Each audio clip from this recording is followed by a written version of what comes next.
Hey, Sam, Yeah, Tyler? have you ever heard of Avatar? You mean the one with the blue people? In this case, yes. Like the movie by James Cameron? No. I'm confused. Me too. This is really stupid. I'm Tyler Strandberg, And I'm Sam Albus. and you're listening to the Avatar Podcast. Yip Yip. On this podcast, we watch the Nickelodeon show Avatar: The Last Airbender, episode by episode, and discuss it in detail. We talk about plot, themes, and character development throughout the show, as well as anything else we may notice that's also relevant to what's going on in the Avatar world, or what's going on in our world. At the end of each episode, we'll talk about who our favorite character was, as well as give the episode a rating on a scale of 1 to 10. You're listening to the Avatar Podcast. Yip, yip. Sam, Yeah. number 7. Numero. What's the word? I don't know either. I don't speak Spanish. I don't know what Spanish is for 7. 7 is actually my lucky number. That's Did a you lot know of that? people's lucky number. Well, you know what? It's mine. And I have reason for it to be. 7th episode. 7th episode of book 1. And that's the season we're on. And this is titled Winter Solstice Part 1, The Spirit World. That What is a the long title. full title of it. What a very long title. You know, All right. sometimes it's just abbreviated to just the Spirit World and they cut out the Winter Solstice Part 1. And sometimes it's just Winter Solstice Part 1 and they cut out Spirit World. But neither of those are correct. It's the full title. Yeah, I don't. It's too long. Okay, I'm going to read the synopsis now. average length synopsis. Yes. Team Avatar reaches an Earth Kingdom village which is being attacked on a nightly basis by a monstrous spirit called Hey Bai. When Aang attempts to reason with the spirit, it kidnaps Sokka, prompting Aang to go after him. Aang accidentally ends up in the spirit world, where he is told that his previous incarnation, Avatar Roku, has a message for him. Returning, Aang proceeds to calm the attacking beast, restoring peace to the village. Meanwhile, Iroh is captured by the Earth Kingdom, which seeks to have him prosecuted for war crimes. This causes Zuko to briefly cease his pursuit of the Avatar and free his uncle from his captors. The episode premiered on Nickelodeon on April 8th, 2005, and was written by Aaron Izaz, who served as head writer of the show. Okay, is that how you say his last name, or does anybody know? I thought Sam, it was Ihas. I was literally just thinking about this today. I was listening to a podcast where the guy saying this was like, I'm going to mispronounce this last name and I'm so sorry. Like, someone please correct me on this. And I got really pissed off about it because I was like, you know what? Look up how it's pronounced before you start recording. And guess who's the dumbass who didn't do that? And then we didn't do that. Aaron, we're so sorry. If you ever listen to this, please, I'm sure you've said it in interviews, so it's probably redundant, but yes, please forgive us. Well, it is like bare bones respect. Yes, we'll look it up. And then we'll correct ourselves in the next episode. Yes. How does that sound? That sounds good. Okay. So this is pretty plot heavy, so we're going to dive into that, but there's a lot that we kind of need to know first. It's kind of like world building. It's kind of like just some other notices. It's important plot and world building. Yes. So we learn a lot about the spirit world in this episode. And we learn that Aang is the bridge between the two worlds, the physical world and the spirit world. Another aspect of what the Avatar is. Yes, we are constantly learning more about the Avatar throughout each episode. I think that's really interesting. Another interesting fact about the spirit world that we learn, Hey Bai comes at twilight, which kind of just seems like, a time when the spirit comes. But he comes at twilight because it's a common belief in many religions and cultures that is when the two worlds are closest together. It's most popular in the very, very successful anime, Your Name. Otherwise Directed by Makoto Shinkai. Oh, Otherwise known as your favorite film. Yes. Very, very good. If you enjoyed this show, you will probably enjoy that movie. So check it out. Definitely. Let's dive into the next point that we need to know. This is a little bit more important to me, Sam. We have been talking recently about how the creators and writers of the show are kind of just blanketing a lot of East Asian cultures. Yes, lumping them all together in one just giant Asian blanket. And this is the first time that we start to see some separation. We're not totally there, but there is some. So one example that I noticed right away is the hairstyle that the men wear in the village is a traditional Chinese hairstyle. It's not a Japanese one. So that's cool. Also, the architecture in the village is very similar to Chinese culture. Japanese architecture is more vertical and Chinese is more horizontal, and all of the buildings are very flat. That big building in like not the center of the village, but at the back of the village. It was just like very big and open. Yep. It just is one giant room. Yep. It's Chinese. That's a very Chinese architecture, like type of building. I really like it. Nice. I also enjoy how Heibai's natural form is a panda, an animal native to China and exclusively lives in China. And exclusively eats bamboo. Yes, which is actually also really cool because when he walks away, an entire bamboo forest grows behind him. Yeah, like a grove. Yes. I like it. I enjoy that. I'm very, very happy that the writers started to distinguish these two, which I will say, looking at the writers of the previous episodes, most of the writers of the early episodes were kind of just like one-off writers. They didn't write any future episodes. They didn't stay on the writing team. They just wrote those ones. And this one is written by the head writer of the show. So there's probably more thought and detail put into it. Yeah. And the next point we wanted to talk about, when Iroh is taking that bath, that he heats himself with his, smoke coming from his nostrils and stuff. Makes it nice, warm, and toasty. That is more similar to an onsen in Japanese culture. Bathhouses are very, very common. So it's not really that weird that Iroh says, join me in taking a bath, because communal baths have been a thing in Japanese culture and a lot of other cultures. So yeah, that was an interesting one. And it makes sense because the Fire Nation is based off of Japan. So it makes cultural sense. I really like that. Good job. Me too. So let's go on to the other things we noticed. The first one, Ba Sing Se is finally named, and we're going to listen to it. Where are you taking me? We're taking you to face justice. Right. But where specifically? A place you're quite familiar with, actually. You once laid siege to it for 600 days, but it would not yield to you. Ah, the great city of Ba Sing Se. It was greater than you were, apparently. I acknowledge my defeat at Ba Sing Se.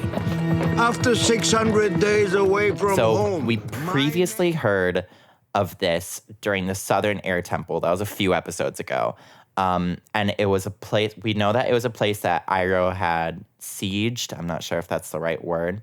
But during that time, it was only referred to as the Earth Kingdom capital. And now we have a name to this place, Ba Sing Se. It also serves to develop Iroh's character a little bit more, but we'll get to Develops that Iroh's later. character, and it develops the world. Yeah, exactly. At the very beginning of the episode, I noticed this, and Sam, you did not. So we will. Sammy. I said, Sam, you did not. Oh, it sounded like Sammy. I'm like, Sam, you did not know. I've never called you only my Sammy. mom calls I've me that. never called you that, and I'm not going to. That's so weird.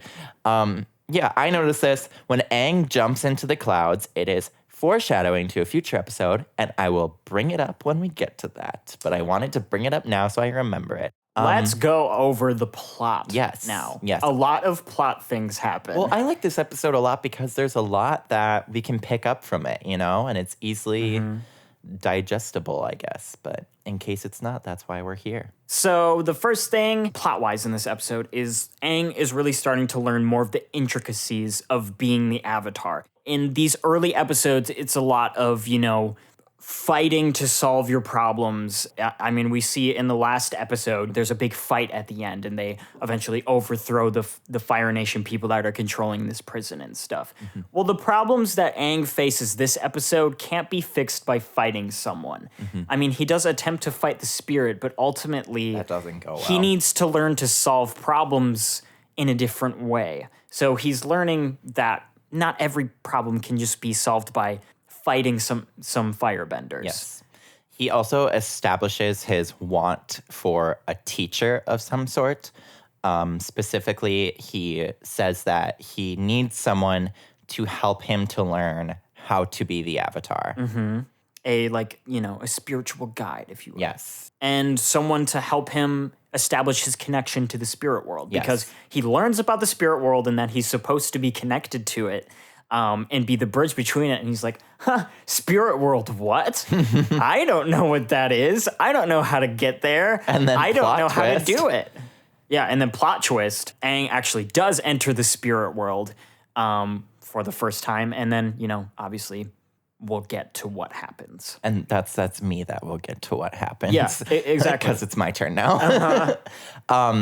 While he's in the spirit world, he learns how he can contact Roku through Roku's animal guide, Roku's dragon. Big long boy. Yeah. Big long dragon. Yes. He learns that there is a comet that Roku wants to talk to him about. You said that very slowly. I was trying to process it. You were stressing its import. Was because the comet is important. Okay. It is very important because, the dragon touches his... It's not a tentacle. It's a... It's like a whiskey. I keep calling, it's like a whisker. It's like a little kitty dragon. It's like a kitty dragon.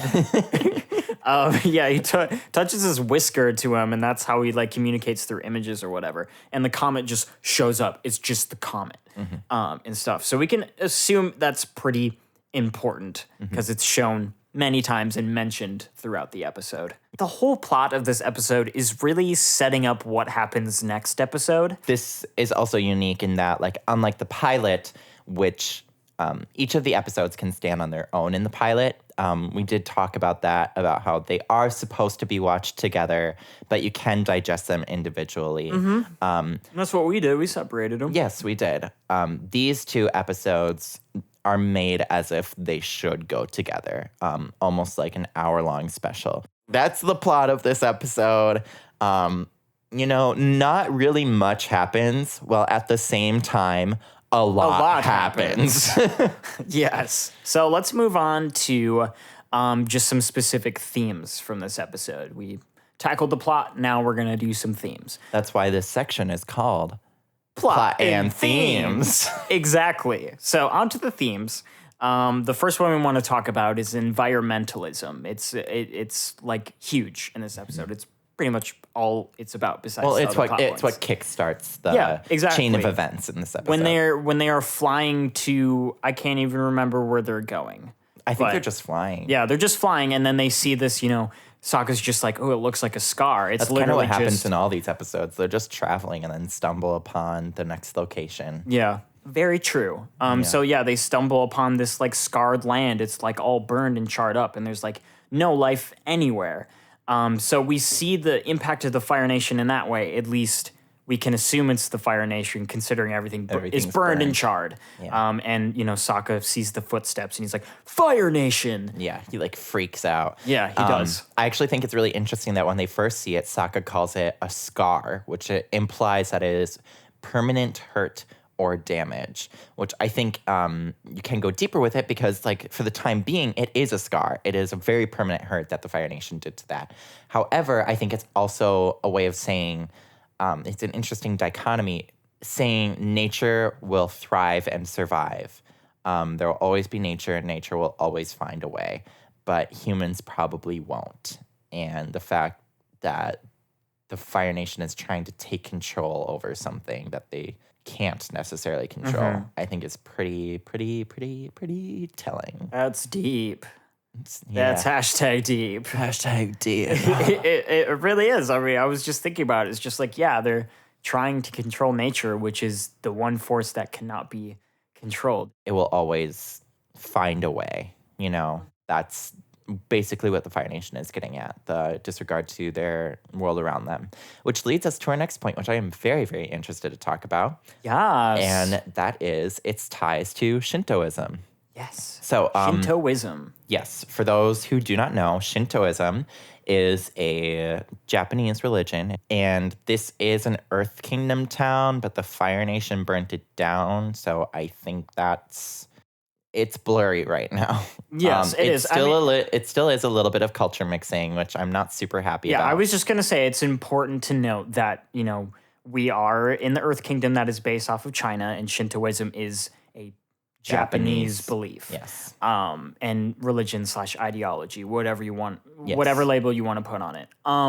But Shintoism gets influences from Chinese culture, i.e., Confucianism and Buddhism that came before it. Yes. And so it ties in, don't worry. We're not just slapping Shintoism on it and saying they practice Shintoism. Yes. That's not what we're trying to No. do. Thank you for clarifying that. Yes, you're welcome. Let's dig through this a little bit. So in Shintoism, gods, or they're called kami, or gods is probably the closest translation. Yeah. Kami doesn't really have a translation. It doesn't really translate to gods or spirits. Kami manifest themselves in many ways, trees, plants, or animals, and they're everywhere. And it's fitting that after the forest is destroyed, the protector of the forest, Heibai, is angry and attacking and destroying the town. You can tie it as if it's almost for revenge for what the humans are doing to the forest, but there's a lot of like give and take in Shintoism. You can only assume that the spirit lived there. So the humans were destroying, its habitat, and now it's just like, hey, I want to protect the place in which I live. Yeah. And Aang shows that he is the bridge between the two worlds because Aang is the one to calm Heibai down, I guess.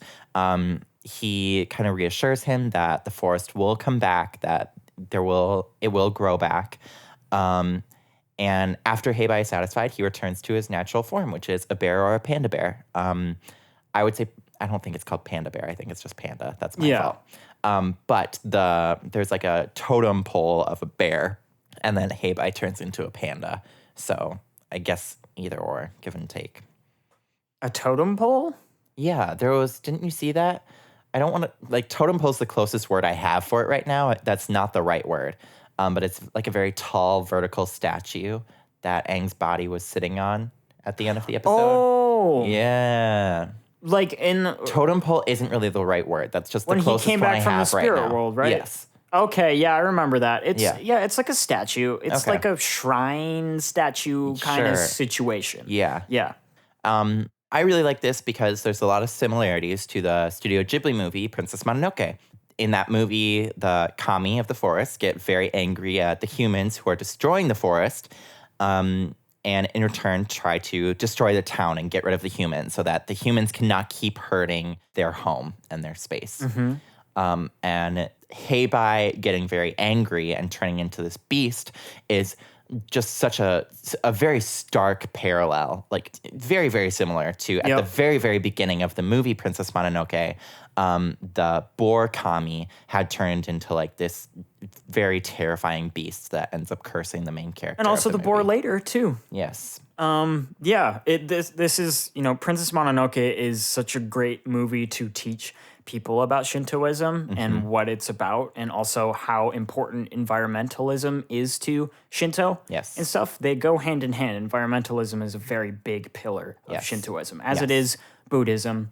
So, yeah, I love Princess Mononoke. Another anime film that, if you like Avatar, you will like I that film. would go as far to say that this episode was slightly based off that movie. Yeah, it was probably inspired. I would go Mononoke, when did Mononoke come out? 1997. Yeah, so it was definitely fresh in people's heads Yes. because it was I mean, that would probably be like very if well we made a received movie when it right came out. now that was inspired by a movie made in 2015. Yeah, great movie. When I took my East Asian history class in college, my professor showed us Princess Mononoke to help us teach us about Shintoism. That is the perfect movie. We had to write do an it. essay about it, and I loved it.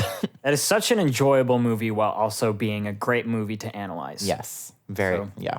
Yes. So, yeah, those are the themes. Sam, I really have no other way of describing it besides not that much happens in this episode, and also a lot happens in this episode. Yeah, no, not a lot happens like objectively in like A to B progression. Yes. But a lot of information passes. And character, especially Aang, goes through a lot of transformations. Yeah, I'd love to talk about Aang's character. We're going to have to wait, though, Why? because we're in the plot and theme section, and after we take this quick break, we'll go into the character section. Okay. Sam, we are closing chapter 1, titled Plot and Themes, and we are turning the page to chapter 2, titled Character. Yeah, okay.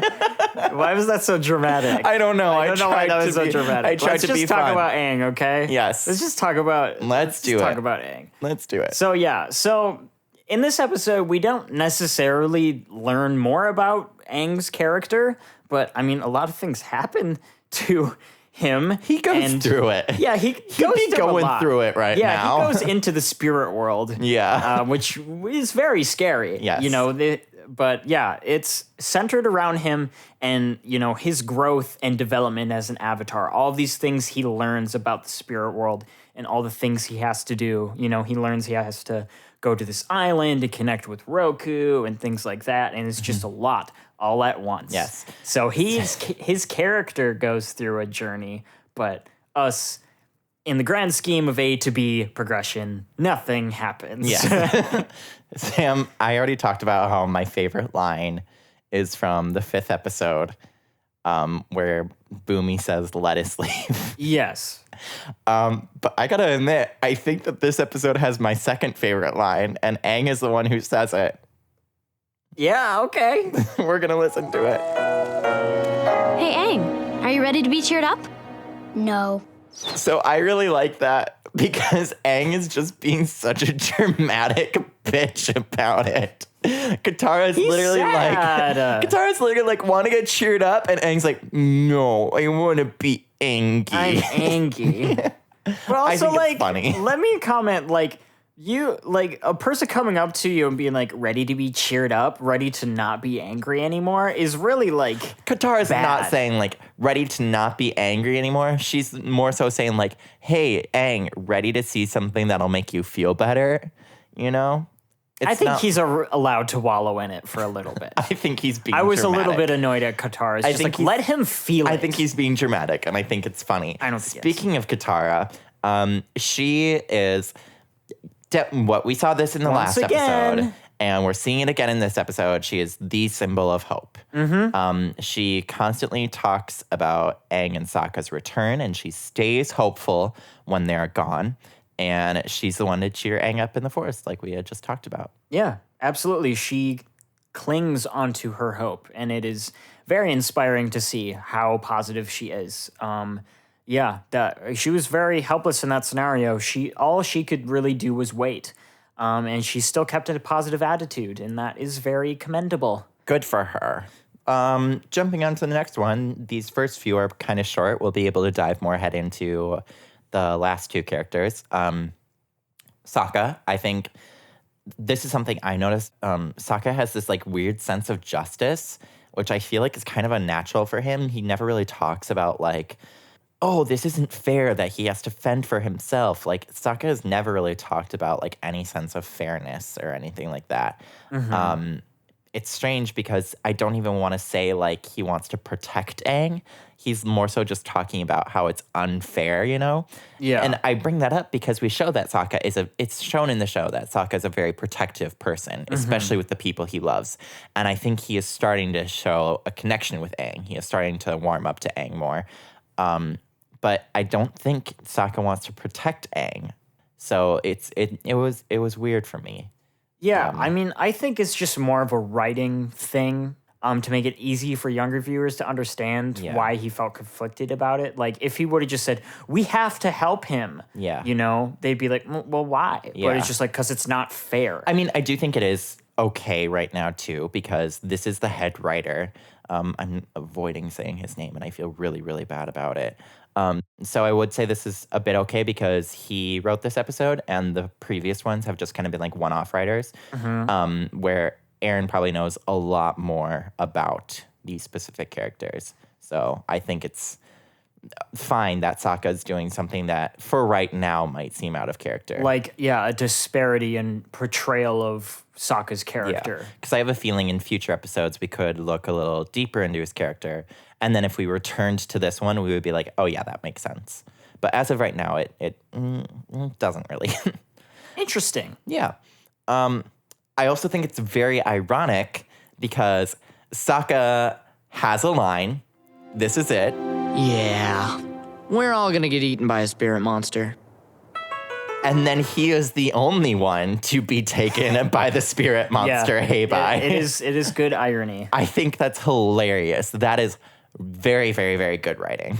I want to talk about Zuko. Yes, do it. I like Zuko. You like Do Zuko. you like Zuko yet? If like you do, Zuko. you should send us some fan mail so we can respond to it. Yeah, send us anything. You can tweet at us at AirbenderPod. That's AIR Bender POD. You can also follow us on Instagram at that, or you can email us that at airbenderpod@gmail.com. Yeah, nice plug. That was a very fast, quick plug. Thank you. A lot but of people yeah. skip over the credits. Yeah.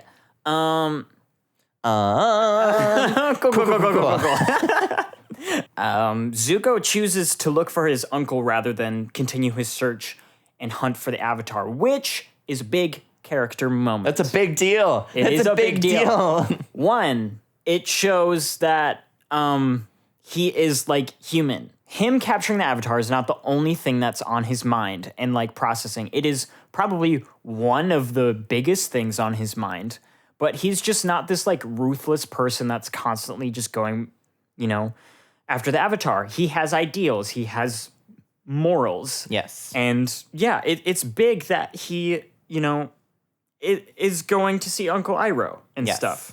This is the first time we actually see how important Iroh is to him. Because we've seen him nothing, the only thing he's done to Iroh is brush him off and yell at him and acting pretty kind of shitty towards Iroh. Yeah, we just see how important Iroh actually is to him. And I love that. Yeah. Love it. I like that a lot too. Yeah, he was willing to put Iroh's return and safety above his quest for the Avatar. Mm-hmm. And that really shows how important he is. Iroh is not replaceable. No. And good writing. Good job. Yeah, good writing. Speaking Thanks, of Iroh, let's move Aaron. on to him. I like this. He likes onsens. He likes baths. Yes. We learned that. We learn a lot about Iroh. I think it's not necessarily that we learn a lot about him. It's just that we learn more of what we already know about him. What we see reaffirms everything about his character. We've seen small little tidbits that hint that he has these sides that fully emerge in this episode. Not even fully emerge, just emerge more. One aspect is how smart he is. He carefully plans an escape. He plants something that Zuko can use to find him. And he is able to come up with a plan to escape from the Earthbenders. I think it's really interesting that he asked to get his handcuffs tightened, because any prisoners that's oh, these are too tight, loosen them. It's okay, well, deal with it. You're a prisoner. You're not made to be comfortable. But if you say your handcuffs are too loose, and he's saying they're too loose and they're making me uncomfortable, that's kind of the perfect time for his captors, these Earthbenders in this case, to be okay, well, he'll be more secured, and then we will do something that will hopefully make him like us a little bit more and less likely to escape from us. Yeah. So it's a very, very, very good plan. And that's how he tricks them into his trick. Yeah, they tricks him right into his trick. Yeah, him being able to escape. That's how he's able to do it. Yeah, it's very, very smart. Yeah, very smart. And shortly after this, we continue to see how much of a talented bender he is. Yes. And just fighter in general, not even just bender, because half of the fight is just him using chains to throw a boulder around and to fight his captors, which is very impressive. Yes. More earth bends than he does fire bend in this episode, which is very impressive. I loved seeing him swing them chains around. We're going to have to mark this episode as NSFW. Country boys, I love you. Yeah, okay. That's Did you bring up how he doesn't just use fire to bend, he uses heat? I brought that up when we were talking about onsen, but I will bring it up again. It's okay. I haven't talked about it much yet, so I can bring it up. we see that firebending isn't just using fire, it's also like using heat and using your surroundings, which I think is really cool. We haven't seen that from anyone yet. Even from Zhao, a quote-unquote master of firebender. We haven't seen that from him. We can call back to a previous episode, The Warriors of Kyoshi, when he's teaching Zuko to use his breath to control fire. If we remember at the beginning of the episode, Zuko was using his breath to make the flames larger and smaller. Yeah. He's talented. He's a very, very skilled bender. Yes. I mean, I just love that they established he can do it in such a, like, in a way that's just so true to his character. Like, he uses his skillful bending to heat up his bath, but also in a way to escape his captors. Yes. I love that so much. I just realized how much effective writing that is. Oh, my God. His talent. He's so talented. Oh, my God. I want him to be my uncle. The behavior that he exhibited was iconic. You've heard of we have drunk no uncle. choice but to stand. You've heard of drunk uncle. Now get ready for Tunkle. What's that? T-uncle. Oh my God, I hate He's you. a T-uncle, I hate you right? so much. Yeah, Tunkle. Let's move on. Sam, this episode was very interesting. Do you think that it'll be hard to say who your favorite character was and what your verdict was? I don't think it will be, but I'm not going to yet because we haven't moved on to that portion of the episode okay, yet. fine. Let's take a break and then get on to it because I want to know. Okay. Okay, we're back after that break, and Sam, I am very, very anxious. I want to know who your favorite character was. Please share. My favorite character was Zuko. Really? Yes. Why is that? Because I think that it is, from what we've seen in him in the beginning parts of the series, has only shown his like ruthlessness and his aggressive behavior and stuff like that. This is the first moment where we see a touch of his softer side, of his humanity. And I think that's what ties you into his character, which makes you like him, is showing the human sides of villains. You know, that's a lot of people like villain characters because, you know, if you're writing them well, you see their humanity. That's why I love the movie Joker. No, you don't. No, I You don't. liar. That's a different topic, though, that I wanted to make that joke. Anyway, yeah, I just liked him because I liked that he made that decision. I like how driven he is, but that his goal, he ultimately has the most important things to his heart closest to him, which Iroh is obviously very important to him. That just one decision that he made looking up at Appa when Katara was riding on Appa, and then looking at the tracks on the ground. That is such an important decision for his character. Yes. And I just liked it a lot. Also, I think he was like funny being like a whiny brat at the beginning, like, Uncle, we gotta go catch the Avatar. We gotta leave right now. That's a really good Zuko impression, and I love that. Do you want to say what your favorite line was from him, or do we want to just ask Aaron to put in that line? My favorite line from Zuko. Let's ask Aaron to put it in so that the listeners can hear it. Aaron, put in this line. Why don't you join me in these hot springs and soak away your troubles? My troubles cannot be soaked away. It's time to go. Okay, Tyler, I've said who my favorite character was. Now it is time for you to say who your favorite character was. Sam, we are in the same book, but we are on different chapters. Oh, okay. My favorite character was Iroh. I really liked seeing more of him, seeing more complexity from him. Just the fact that he's not just some old guy who just says funny jokes or does dumb things or just spews out random knowledge. I like that we see more depth to him this episode. And that was very, very interesting to me. He's also just so freaking enjoyable to watch. He like is. everything that comes out of his mouth is just gold. He really is. I very much enjoyed his presence this episode. Sam, give us your rating. Y'all might be surprised by my rating. I don't know what to episode. think of this. Yeah. What are you going to say? You know what I gave this episode? What did you? I am anxious. A 6. Yes, you are right. I am surprised. Yes. Why? I gave it a 6 because, and it's a little bit like a previous verdict that you had, I think last episode. Last episode was in prison. Yeah, imprisoned. Okay. Or maybe it was before that. Anyway, a lot of important things happen this episode. They do. But if I'm looking realistically, the next time we rewatch this, and it was just my decision of what episodes I'd watch and rewatch, I wouldn't rewatch this because rewatching it, there's not a lot of rewatch value. There's not like, it is a completely plot-driven episode, and I actually find the first part of the episode to be quite boring. Yeah. Like, there's not really any real tension there. Like, you're like, well, obviously nothing bad is going to happen. Like, there isn't real conflict, or at least not a compelling one to keep me that invested in the episode. It's good. Like, we've shared our scale before. Yeah. So 6 is a good episode. Yeah. But Like, I'd never watch it. It's good. Again. I wouldn't want to see it again. but No, it was I good. wouldn't want to see it again because I just don't think it has that much to offer. That It is quite literally an episode. what a but 6 is rated. It's labeled. Exactly. So, and it's exactly how I feel. I was going to give this another 8, but then I reeled back and I'm like, what do I actually think about it? And then I looked at the scale. I'm like, that's what I think about it. Yeah. So that's what it is. I'm looking at our sheet where we rank things right now, and you have been giving a lot of 8s recently.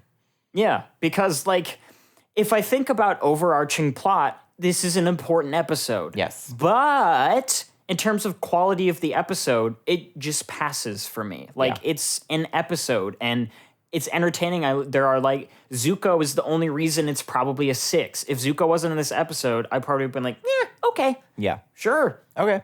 That's valid. okay. I've shared a lot about why I think the way I do. Yes. What is your verdict for this episode? Sam, I would agree with you on that. The first time I watched this, I kind of just like sat through it, right? But after that first watch and after sorting through the themes, I was very excited to watch it a second time. And I enjoyed watching it a second time, like finding more intricacies to the themes and the points that we had talked about. So I would give it an 8 because you're right, that first watch was kind of boring. And I only enjoyed it after I thought about it more. So I think it deserves a good rating. An 8 is quite literally defined as great, a solid, entertaining episode. And I think that fits pretty perfectly with this. I want to also clarify because the last episode I said it had great writing, but I was annoyed throughout the entire thing. And that's why I gave the last episode a 3. So I want to clarify that both of these episodes have good writing, but the difference is the first one, I just got more and more annoyed with it. And that's why I gave it such a low rating. And this one, I got more and more interested in it with each watch. So that's why I'm giving this one a better rating, even though the first watch was pretty mediocre, middle of the road for both episodes. All right, well, that makes sense. Yeah. Let's close her out. That's all we have for this episode. A huge thank you goes out to our producer and audio engineer, Aaron Bogen, along with his production company, Sonovent Productions, and Annie Galloway, who made our cover art and is our graphic designer. Make sure you join us next week. Follow us on Apple Podcasts, Spotify, or wherever you get your podcasts. And please give us a 5-star review on Apple Podcasts. It's super helpful to us. Don't forget to tell a friend about the show or share the show if you liked it. If you want to get more involved with our Avatar content, please feel free to reach out to us. Send us questions about the show, fan theories you have, what you thought of the episode, something we mentioned that you liked, or something we didn't mention that you wish we would have talked about. Our email is airbenderpod@gmail.com, or you can tweet us or follow us on Instagram, both at airbenderpod. That's AIR Bender POD. If you want to keep in touch and stay updated in the Avatar fandom, make sure to join our Facebook community page at the Avatar Podcast Yip Yip Community, where you can discuss the show with other fans and ourselves. I'm Tyler Strandberg, the host, creator, and writer of this show. You can follow me on Instagram or on Twitter, both at TylerJohn7. That's TYLERJON and the number 7. I'm Sam Albus, the co-host and co-writer of this show. You can follow me on Twitter at Sam_Albus or on Instagram at Sam Albus. My last name is spelled ALBUS. Thanks for tuning in, and we'll see you next week for part 2 of this episode. Ooh, part 2.